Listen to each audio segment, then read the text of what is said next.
My name is Elijah Zimmerman, and I'm the Executive Director at the Victoria Sexual Assault Center. And we're hosting a series of videos to share information with you and to let you know what services are available during this time of the COVID pandemic. Just a bit about myself before I let the other folks on the video introduce themselves.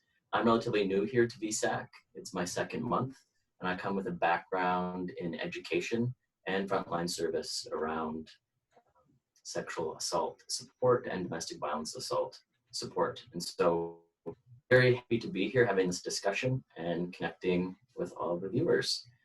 Shannon, if you want to introduce yourself first. Sure. Hi, everybody. My name is Shannon Rezan, and I'm a counselor in our longer-term counseling program as well as our group program at the Sexual Assault Center. I've been at the center going on, I guess, 2.5 years or so now, close to 3 years in a couple months.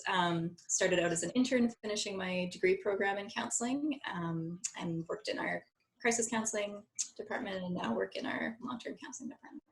I'm coming to you from my home office now that we're all working remotely. My name is Karen Wickham. I'm the Access and Clinic Coordinator here at Victoria Sexual Assault Center. I've been around a while longer than Shannon, a couple of decades. However, part of what I do is I help along with Rachel to cover the access line, which is the first place most people come to access services here at the Sexual Assault Center. I'm also the clinic coordinator. We opened a dedicated sexual assault clinic a couple of years ago to move most sexual assault survivors away from the hospital. And so I'm actually talking to you from my office in the next space today. Great. Thank you. I want to up front here let people know what services are still available, because it can be a bit confusing of what's open and what's not open.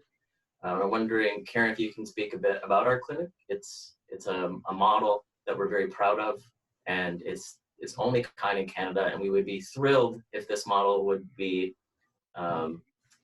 followed in other areas for other communities. So if you could first talk about what's available for us right now and talk about why we're so fortunate to have the clinic. So the Sexual Assault Clinic works with, or the Sexual Assault Response Team works with anyone age 13 and up, any gender, who has experienced sexual assault in the last week. And we provide emotional support, we provide information, and we also have access or provide access to meet the medical needs of survivors. The team has been around for many years, but a few years ago we were able to start a standalone clinic. One of the very few in Canada, I think this particular model may be the only type of model or the only one in Canada.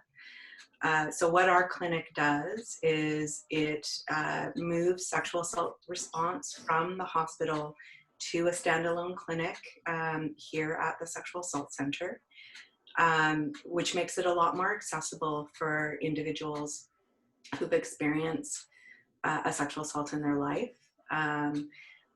All the team members kind of come here. We have a very highly trained, dedicated group of sexual assault response team volunteers who respond in the evenings and weekends, and Rachel and I respond during office hours.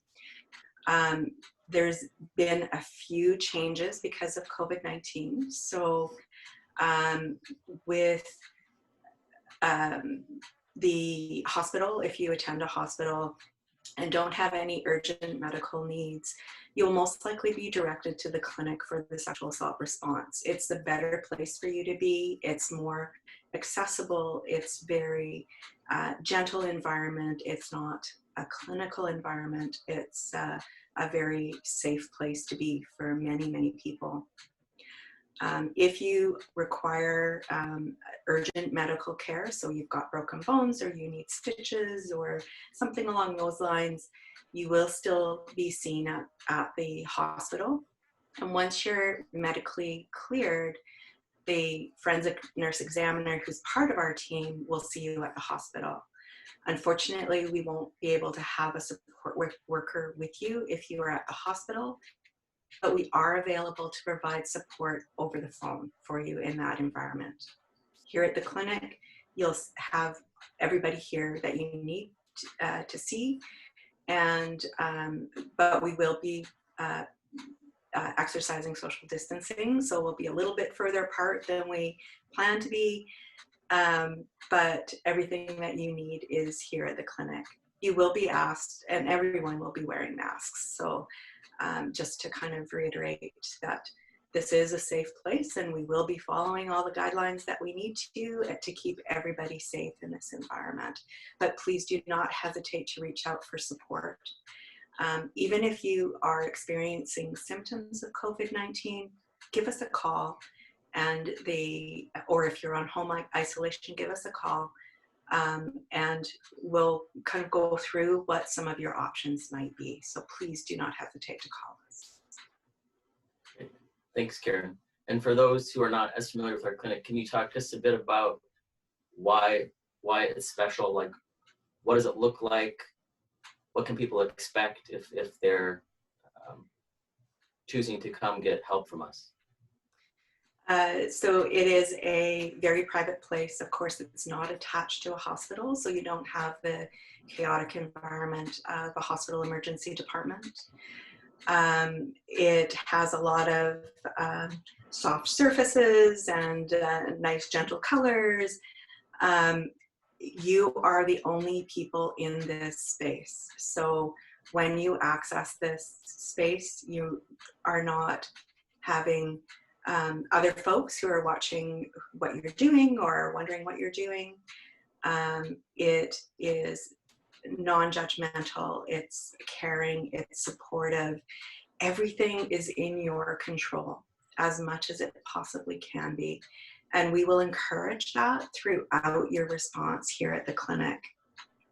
Being outside of the hospital environment makes it a little bit more accessible for community members who either don't have health insurance or who feel really uncomfortable accessing services at the hospital. So it is, we try and make ourselves available and supportive and informed about many people who have difficulties accessing the medical system and the support system. So for instance, transgender individuals or street impacted individuals or immigrant and refugee communities, newcomer communities, just trying to make it as a gentle a space as possible and an informed space as possible for these individuals to reach out for help. Thank you, Karen. Another piece of our services is counseling, and I'm hoping Shannon can speak to broadly what we offer, but also what are the adaptations that are taking place during this time? Yeah, so as I said, I'm coming to you from my home office. So with the exception of all the services Karen just talked about that are still operating from the regular spaces, most of us counselors, if not all, have moved to working remotely. So everyone who was accessing counseling services before, with the exception of groups, is still being offered services remotely. So people that were in our long-term counseling program and have been seeing a counselor for a while still have access to that person either via phone or via video conferencing. People who were accessing the shorter-term crisis counseling program still have access to the crisis counselor they were working with in the same formats, either phone or video. Also, people who were accessing our victim services support still have access to those people, again remotely. The changes that have happened in addition to the remotes are obviously groups aren't happening right now.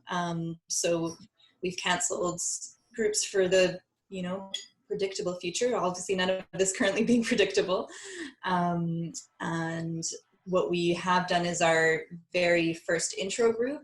So this is kind of, if you come into the center and you aren't in crisis or aren't seeing the sexual assault response team in a more emergency response, as Karen was just talking about, Usually you go through our intake and information meeting process, and the first step would be to attend our first group. So because we aren't able to offer both either the information meetings, which are usually a group format, or that first group right now, what we're doing is offering them in an individual context remotely, which obviously means that it's going to take longer to access those services than it would have before. But we're doing our best to prioritize people as they've called in and to at least offer some service in that way. Yeah, that was kind of like I went through the list of all the things we're doing differently, which because we offer a bunch of different services and there's lots of different ways to access them, it might sound like a bit of a jumble if you're not familiar with them. Yeah.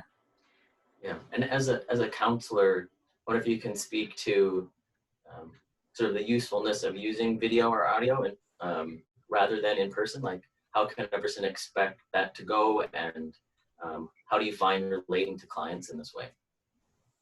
Yeah, good question. It's been definitely an adaptation over the last couple of weeks. I find it's really different for every person. If you haven't had remote counseling either via phone or video before, things to think about are the space. This is something I'm noticing a lot. A lot of people don't necessarily live in a situation where they can have privacy to have a counseling session in their own home. Or yeah, that confidentiality aspect. So thinking about where you can find a space that you have that. Things like having an internet connection that doesn't cut out, which can be really challenging for video. Is a piece of it. And things like often if we're in our own homes receiving these services, sometimes that can feel like, I'm noticing for some people, they're having like deeper or more powerful sessions because they're like, oh, I actually feel more at ease because I'm in my own space than when I come into the office. That kind of underlying set of nerves that can be a piece of being in the office doesn't exist in this environment. The other day I was doing a physical grounding with someone just via phone, so we didn't have video, and at the end of it she was like, oh, that was so much better because you couldn't see me, so I was doing stuff way more like expressive than I would have if you could see me. So there's that element that can actually sometimes be deeper or more effective for people remotely, but there's definitely challenges around navigating the technology, having a space in your own home, and just even having sometimes the traveling to or from the center acts in its own way a form of boundary or containment around our time together. So when you're seeing someone in your own home, I mean, both as a client as a counselor, sometimes having little rituals or processes around like, okay, this is my counseling time, it's going to happen over here in this part of the room, and that'll be like for that space, and then I'm going to transition to this other thing, so it has that same level of kind of containment can be helpful too. Thank you, Shannon. I'm so pleased that the clinic can continue to operate and that counselors are adapting and able to connect with clients in this way. For us to provide this essential service is amazing during this time.